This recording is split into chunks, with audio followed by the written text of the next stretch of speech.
Hey guys, it has been about a month since the Bud Light boycott started over the stupid decision to hire that trans TikTok influencer to be the face of Bud Light.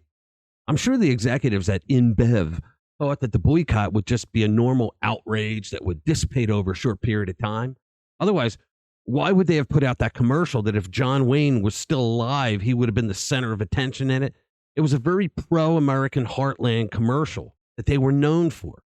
They thought that they were going to win beer drinkers back by putting that out, which just made their core consumer base angrier that they treated them like they were so stupid they would fall for it. They had no idea what they were dealing with because they completely underestimated the sentiment of what they did. I'm going to go through some really bad news for the Bud Light folks and Anheuser-Busch in general. Let's get into it. So the word is now out. HSBC Bank has downgraded Bud Light's parent company, Anheuser-Busch InBev's stock amid a branding crisis following Bud Light's marketing campaign featuring the transgender activist from TikTok.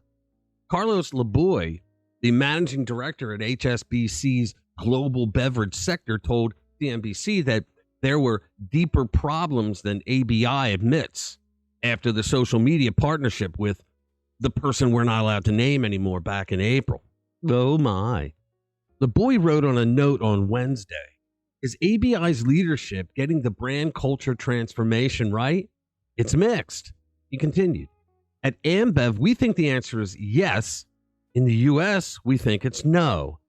The way this Bud Light crisis came about a month ago, management's response to it and the loss of unprecedented volume and brand relevance raises many questions. Oh, my. Now, get this. LeBoy cited a Beer Marketer's Insights note, which reported a drop in beer sales of possibly over 25% in April. That's a quarter drop. Suppose you're doing $200 million in sales for the month. Folks, that's a loss of $50 million in sales revenues. That is significant. That's devastating for any business. That's like what's happening to Fox News. Think about this, folks. What does Fox News and Bud Light have in common?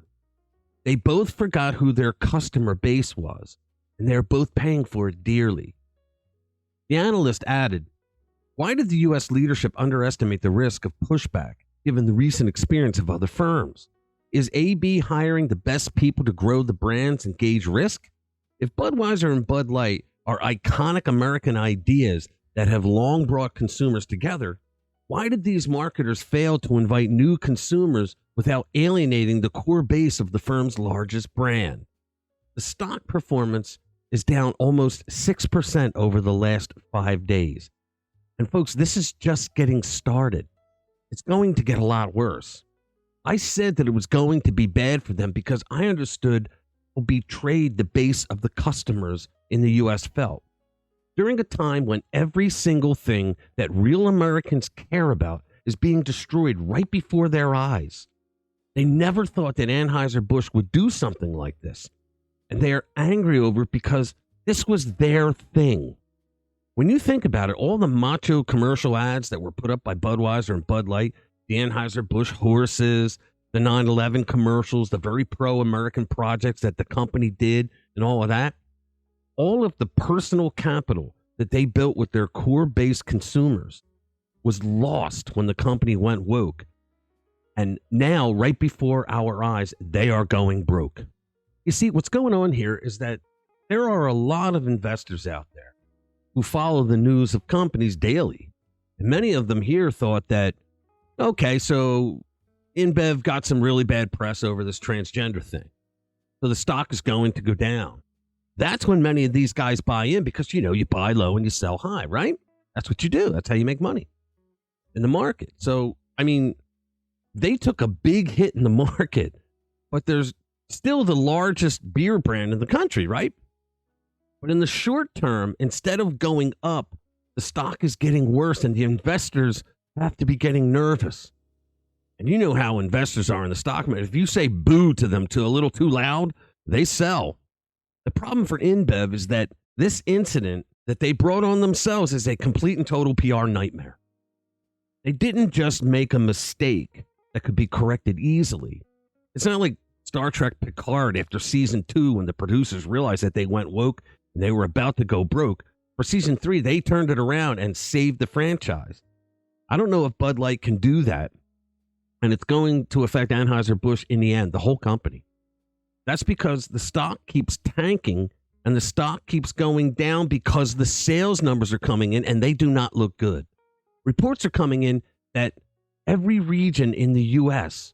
has turned its back on Anheuser-Busch since that TikTok disaster decision was made, and now HSBC Bank has downgraded the company. This is what happens when you get an ad executive that thinks that they can push their left-wing politics into the business model. It doesn't go over that well. That's where we get the term, go woke and you go broke. Now, you would think that with the devastation to Anheuser-Busch over this incident, that would be a wake-up call to other businesses who are still trying to go woke to satisfy a group of people who, let's face it, they suffer from a mental illness. They're not even 1% of the population. At last count in the United States, as of 2023, there are approximately 1.6 million people aged 13 or older who claim to identify as transgender. According to the U.S. Census Bureau, as of January 1, 2023, there are approximately 334 million and change people living in the U.S. If my Catholic school math is correct, that comes out to about 0.47%. So it's barely half of 1% of the population. Companies are going broke to pacify less than 0.5% of the population, all of who suffer from a mental disorder. Let that sink in, woke executives. All right, thanks for watching this video. If you want to support the channel, visit rpwmedia.com, sign up for our newsletter, read all of our stories, and share them with like-minded friends. If you haven't already, click that subscribe button, hit the notification bell, give us a like. Thanks. We'll see you in the next one. It's a rainy night coming late out of the dojo. No lights, dark out on the parking lot. Looking for my car, thought I left it here before. Get a feeling that something ain't right. My heart's beating fast now, I'm about to pass out. Suddenly my brain's letting go and I laugh out loud as my elbows crash into an eyebrow.